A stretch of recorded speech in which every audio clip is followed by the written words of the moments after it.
Harus menunggunya. Bab 614.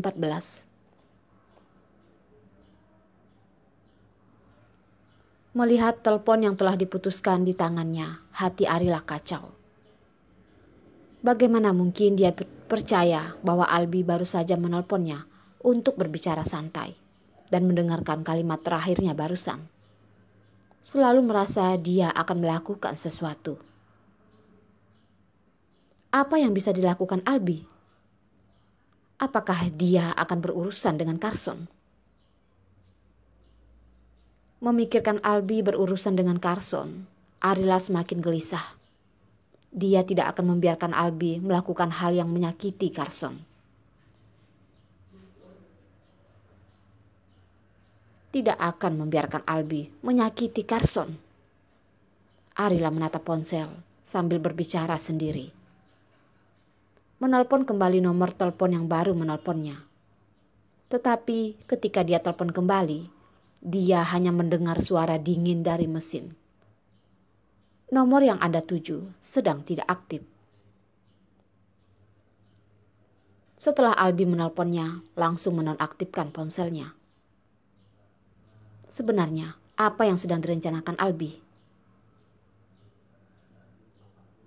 Arila khawatir hingga berjalan mengelilingi dalam rumahnya. Tidak boleh, tidak boleh.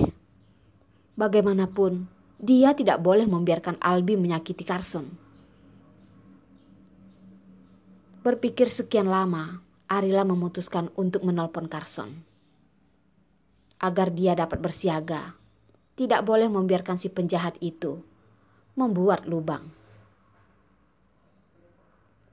Walaupun harus mendengar suara dingin tak berperasaan Carson, dia akan sakit. Tetapi sesakit apapun, itu tidak masalah. Asalkan Carson baik-baik saja. Arila menggigit bibirnya, membalik ke tombol halaman, dan mengetik angka satu persatu yang ada dalam pikiran. Setelah memasukkan nomor telepon, melihat sederetan nomor yang tidak asing di layar ponsel, Arila mengambil napas dalam-dalam, baru melakukan panggilan. Dia menelpon dan bunyi 2 kali. Di sana bahkan tidak mengangkat teleponnya sama sekali dan langsung menolak panggilannya. Carson tidak mengangkat teleponnya. Melihat telepon yang ditolak, Arila tidak hanya sakit hati, takut dan khawatir. Bagaimana jika dia belum memberitahu Carson dan Albi melakukan sesuatu terhadap Carson? Pikiran Arila sudah menjadi kacau dan mengkhawatirkan keselamatan Carson. Untuk sesaat, dia tidak tahu harus berbuat apa. Ketika dia sangat cemas sehingga dia tidak tahu harus berbuat apa, Puspita pun datang. Melihat Puspita, Arila sangat senang seperti melihat penyelamat besar. Dia menarik Puspita dan berkata, "Puspita, kamu tahu di mana Carson tinggal kan?" Carson tidak mengangkat teleponnya, jadi dia harus pergi mencari Carson dan memberitahunya tentang hal itu. Albi tidak boleh menyakiti Carson. "Arila, apa yang terjadi antara kamu dan Tuan Carson? Bisakah kamu memberitahuku tentang itu?" Puspita memegang tangan Arila dan berkata dengan sabar. Barusan Gustin menerima telepon dari Tamara, meminta dia untuk datang melihat Arila. Ditunjuk untuk melihat Arila, itu pasti instruksi dari Carson. Puspita benar-benar tidak bisa mengerti. Carson sangat peduli dengan Arila. Mengapa tidak terus terang sedikit, tetapi malah meneruskan pesan dari satu orang ke orang lain? Arila cemas dan menangis. "Puspita, katakan padaku, di mana Carson? Aku harus menemuinya." Terkadang Arila sangat putus asa dimanapun dia berada, selama Carson ingin, dia bisa menemukannya. Tetapi bagaimana dengan dia? Bahkan dia baru saja pergi meninggalkannya. Carson tidak mungkin pergi jauh. Tetapi begitu ingin menemuinya, malah tidak bisa menemukannya. Selama Carson tidak membiarkannya menemukannya, dia tidak akan bisa menemukannya. Ternyata jarak wanita itu tidak hanya sekedar grup Aces. Tetapi kamu tidak jauh dariku, tetapi aku tidak dapat menemukan kamu.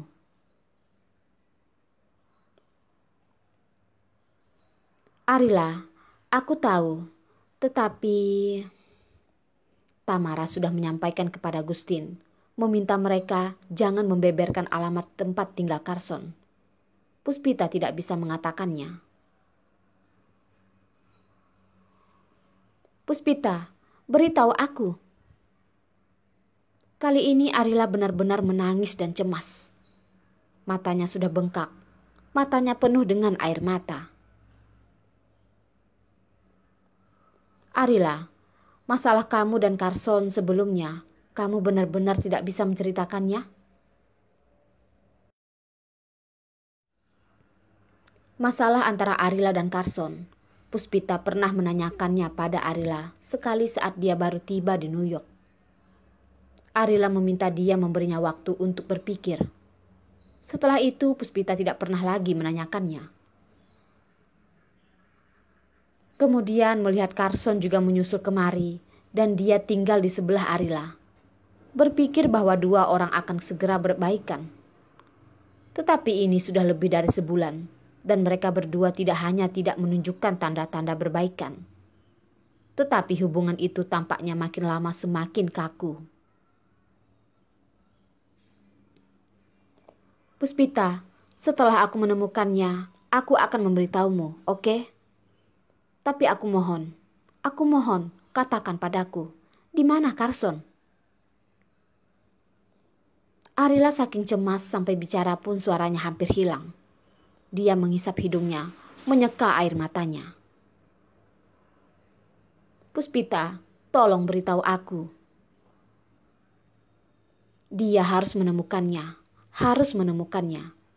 Tidak peduli dengan cara apapun. Arila, apa yang kamu bilang? Jantung Puspita terasa sakit ketika dia mendengar nada suara Arila yang hampir putus asa. Dia menarik Arila untuk memandang dari jendela dan berkata, Tuan Carson tinggal di sebelahmu. Dia tinggal di mana tempat kalian menetap pada hari ketiga ketika kamu pertama kali datang ke New York. Tepat di sebelah. Arila tahu bahwa Carson bertemu Rila kecil setiap hari, mengetahui bahwa Carson ada di New York, tetapi tidak tahu bahwa Carson sangat dekat dengan mereka. Ya, kata Puspita mengangguk. Puspita, terima kasih. Mendapatkan jawaban positif dari Puspita, Arila bergegas ke sana. Dan Puspita ingin memintanya pelan-pelan pun belum sempat.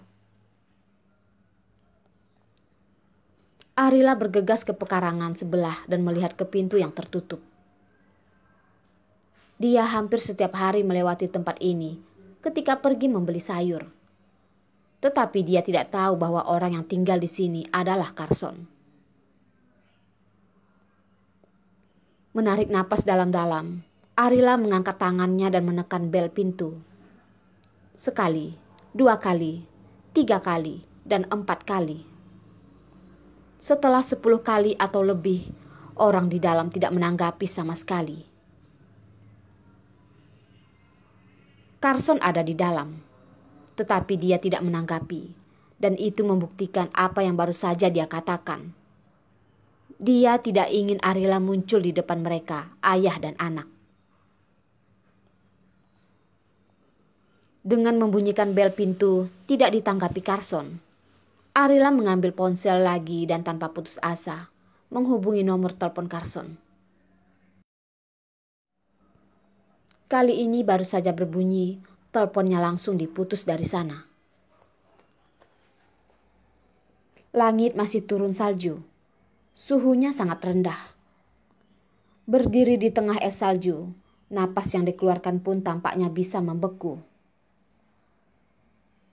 Arila itu sangat takut akan dingin.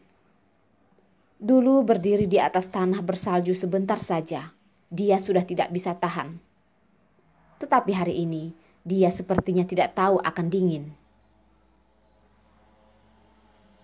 Dia menelponnya dan tidak diangkat. Dia juga mengirim pesan teks kepada Carson. Dia yang tangannya bergemetar dan mengetik satu kalimat. Carson, buka pintunya. Aku hanya mau mengucapkan 2 kalimat kepada kamu. 2 kalimat saja. Tidak akan menunda waktumu terlalu banyak.